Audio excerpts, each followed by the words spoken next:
స్వామి,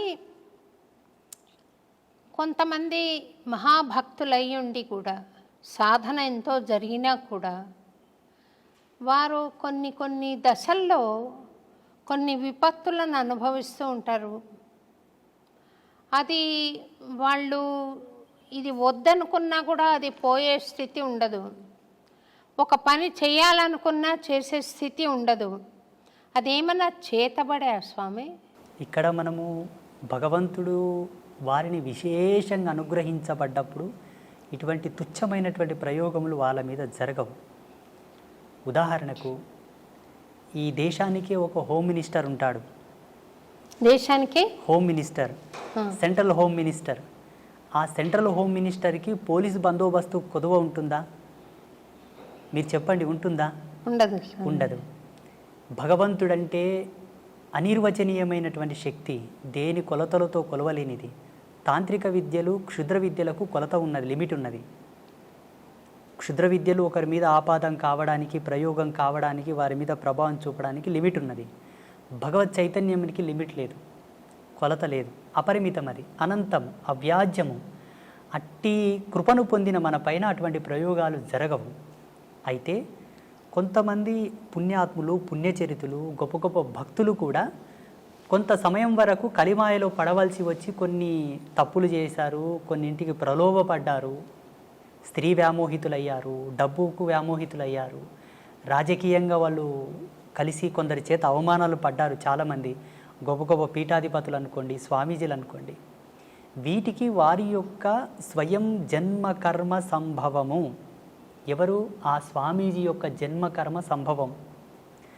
యోగ తత్పర సంపన్నులో ఏముంటుందమ్మా అంటే, ఆశ్రమ ధర్మాన్ని స్వీకరించినప్పుడే తన జన్మను తాను పరిశుద్ధి గావించుకొని ఆశ్రమ ధర్మంలో అడుగుపెట్టాలి. సోకాల్డ్ స్వామీజీలు సెల్ఫ్గా క్రియేట్ చేసుకొని వచ్చే వాళ్ళందరూ కూడా అనుభవిస్తారు, తప్పదు. వాళ్ళు పాత్రను శుద్ధి చేసుకోకుండానే పక్వానికి ఉపక్రమిస్తారు. పాత్ర శుద్ధి ఎరగక ముందే పక్వం ఆరంభిస్తారు కాబట్టి తత్ఫలితం వాళ్ళు అనుభవిస్తున్నారు.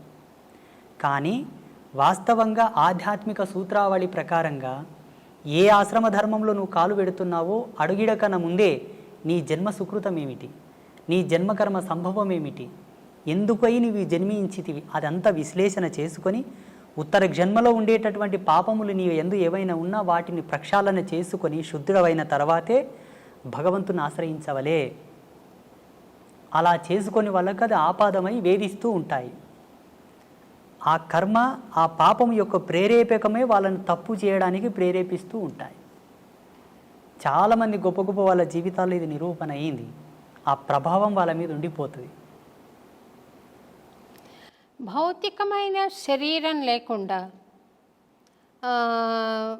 మరి అది సూక్ష్మ శరీరం అనాలా, ప్రేతాత్మ అనాలా, దయ్యాలని మామూలు మాటల్లో అంటారు, దేవతలు కూడా కావచ్చు, ఉంటారా స్వామి? అట్లా ఉన్నారు. దైవం ప్రత్యక్షమైనటువంటి దర్శనం. ఈ భూతాలు, ప్రేతాలు, దయ్యాలు ప్రత్యక్షంగా మనకు కనబడవు. భగవంతుడు దర్శనమిస్తాడు కానీ వాళ్ళు మనకు దర్శనం అవ్వరు. ఆ దుష్టశక్తిని పసిగట్టి పట్టుకోవాలంటే అందుకు సమానమైనటువంటి దైవశక్తి కలిగి ఉండాలి. ఆ ప్రేరణాత్మకమైనటువంటి శక్తి ఉంటే మనం భూతాలను, ప్రేతాలను పట్టుకోవచ్చు, చూడవచ్చు కూడా. ఇవన్నీ కూడా ఉన్నాయి సమాజంలో. లేవు అనడానికి ఆస్కారం లేదు, ఉన్నాయి అనడానికి ప్రమాణాలు ఉన్నాయి. ఆ ప్రమాణాలు వేటిపైన ఆపాదం అవుతున్నాయో మేము నిరూపించగలం. లేవు అనడానికి ప్రమాణాలు లేవు, ఉన్నాయి అనడానికి ప్రమాణాలు ఉన్నాయి. మీరు చూసారా స్వామి దయ్యాలను? నారాయణ, చూశాను. అంటే ఎందుకు మీ వద్దకు రావడానికి కారణం ఏంటి స్వామి? వాళ్ళకు కొన్ని వాళ్ళకు ఉండేటటువంటి స్వయం కోరికలు కొన్ని ఉంటాయి, స్వయం ప్రేరణలు కొన్ని ఉంటాయి. ఎంతకు విమోచనం కలగక వచ్చి ప్రాధేయపడ్డటువంటి సందర్భాలు చాలా ఉన్నాయి మాట.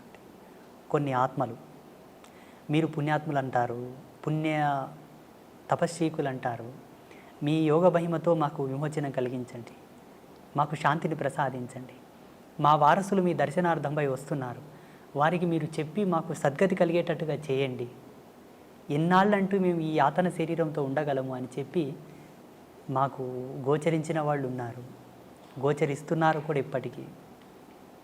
మీకు అంటే కాంతి రూపంలో కనపడతారా, లేకుంటే భౌతిక శరీరం కూడా కనపడుతుందా స్వామి వాళ్ళది? పంచభూతాల్లో ఆత్మగా మారిన వారికి ఒకే భూత ప్రభావం ఉంటుంది. వాయు ప్రేరేపకం మాత్రమే ఉంటుంది. వాయు ప్రేరేపకంగానే ఉంటారు. సశరీరంగా సజీవంగా లైవ్లో ఉండడానికి పంచభూతముల యొక్క సమ్మిశ్రితంగా మనం ప్రత్యక్ష వీక్షణం చేస్తాం. అందరం ఆత్మను చూడాలంటే 4 భూతములు విడిపోతాయి. అగ్నితత్వం, భువితత్వం, జలతత్వం, ఆకాశతత్వం విడిపోతాయి. వాయుతత్వం మాత్రమే ఆత్మగా నిలబడిపోతుంది. మనం ఏ ఆత్మను దర్శించాలన్నా వాయువు ప్రేరేపకంగానే చూడవలే, సంభాషించవలే. ఇక్కడ మీరు దయ్యాలు, భూతాలు, ప్రేతాలు మీకు కనబడతాయా గురూజీ అని అడిగారు కదా. పంచభూతాల మీద అంతో కొరతో కాస్తో కొరతో జ్ఞానం ఉండి పట్టు ఉన్న వాళ్ళకే వాటిని పట్టుకోవడానికి ఒక విఘ్నత ఉంటుంది, లేకపోతే ఉండదు. అంటే వాటి అనుభూతి కలుగుతుందా, లేకపోతే చర్మచక్షులతో చూడగలుగుతామా స్వామి? చర్మచక్షులతో చూడొచ్చు. అనుభవైకంగా తీసుకునే వాళ్ళు కొంతమంది ఉంటారు.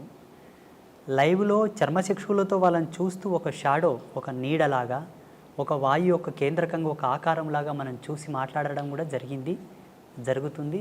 చూసిన వాళ్ళు చాలామంది ఉన్నారు. వాళ్ళని దర్శించినప్పుడు మీకు కలిగిన అనుభూతి ఏంటి స్వామి?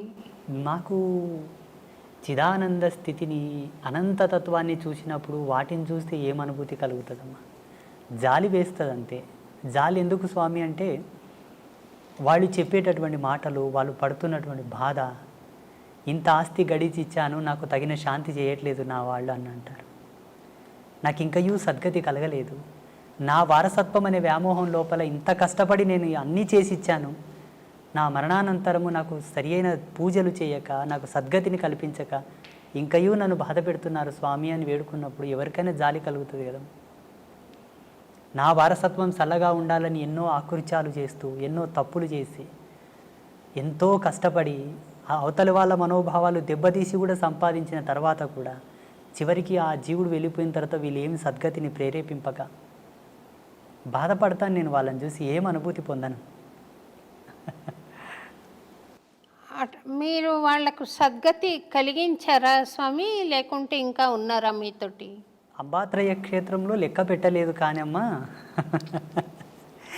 ఇప్పటికి శ్రీపీఠంలో గోమాతకు చాలా ఉత్తమమైనటువంటి తంతులతోటి మేము పితృదేవతలకు శాంతి చేస్తాం. మీరు ఇదొక్కటి పట్టుకోవాలి. ఇక్కడ ఉండేటటువంటి భారతదేశంలో ఏ క్షేత్రంలో కూడా అట్లా గోమాతకు పూజా కైంకర్యములు జరగవు. అది జగదంబ యొక్క ప్రేరణని అమ్మ నాకు ఇచ్చిన దర్శనమే. చూడు నాయన, నీ చెంతకు వచ్చి వారికి ఈ విధంగా గోమాతకు కైంకర్యములు జరిపి వారి పితృదేవతల శాంతిని కోరితే ఉత్తరక్షణమే శాంతిస్తారు. వాళ్ళ సంసారంలో ఎన్నో మార్పులు వస్తాయి, వాళ్ళు సుఖ సంతోషాలతో జీవిస్తారు అని. అలా మన పీఠంలో ప్రతి మంగళవారం, శుక్రవారం, పౌర్ణమి, అమావాస్యకు చాలామంది చేస్తూ ఉంటారు. వాళ్ళకి సద్గతి కలుగుతుంది స్వామి. మీరు దయ్యాలకే సద్గతి కలిగించినప్పుడు నేనేదో భక్తిగా ఉన్నాను కదా స్వామి, నాకు ఆశీర్వచనం ఇవ్వండి, ప్రసాదించండి. తప్పకుండా. అంటే మీకు ప్రత్యేకంగా నేను ఇవ్వవలసిందైతే ఏమీ లేదు. ఒక్కటి ఇవ్వగలను, ఒకటి మాత్రం ఇవ్వగలను. చెప్పండి. ఆ పరమేశ్వర యొక్క ఆశీర్వాదంతో, భగవంతుని కృపతోటి ఆల్రెడీ మీరు ఈశ్వర ప్రీతిని పొంది ఉన్నారు, భగవత్ కృపను పొంది ఉన్నారు, మీరు ఉత్తమమైనటువంటి ధర్మంలోనే ఉన్నారు. ఇందులో ఏ సందేహం లేదు. అంటే ఇంతకుముందే మనం కాఫీ తాగాం చిన్నగా. కాఫీ తాగిన తర్వాత కూడా దాని రుచిని కోరుతున్నట్టు ఉన్నది మీరు. మీరు కోరకనే కోరి ఉన్నారు. కోరినను దాన్ని కోరనట్లుగానే భావించి మీరు కోరినటువంటి దాన్ని ప్రసాదించడానికి నేను అనుగ్రహిస్తాను.